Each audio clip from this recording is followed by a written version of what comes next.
জিতলে চ্যাম্পিয়ন, হারলে runners up, এমন সমীকরণ নিয়ে আজ ইংলিশ প্রিমিয়ার লিগে 2023-24 মৌসুমের শেষ ম্যাচ খেলতে নেমেছিল ম্যানচেস্টার সিটি। আর ইতিহাস স্টেডিয়ামে নিজেদের 38তম ম্যাচে ওয়েস্ট হ্যামকে হারল ম্যান সিটি।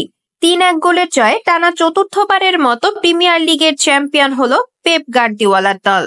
এতে ইতিহাস করেছে স্কাই ব্লুরা। 88 পয়েন্ট নিয়ে লিগ টেবিলের শীর্ষে থেকে ওয়েস্ট হ্যামের মুখোমুখি হয় ম্যানচেস্টার সিটি। 37 ম্যাচ শেষে আর্সেনালের পয়েন্ট ছিল 86। পয়েন্ট ব্যবধান মাত্র 2 হওয়ায় শিরোপার লড়াই থাকে দুই দলের 38তম ম্যাচে।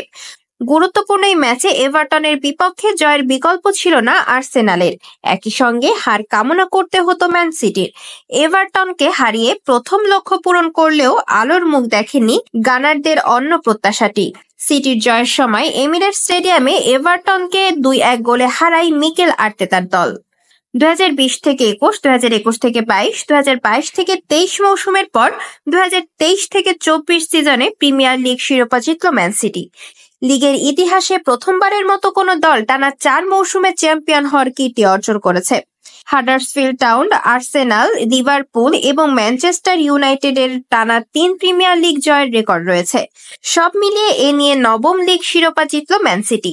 লিগের ইতিহাসে দ্বিতীয় সর্বোচ্চ টাইটেলের মালিক সিটিজেনরা।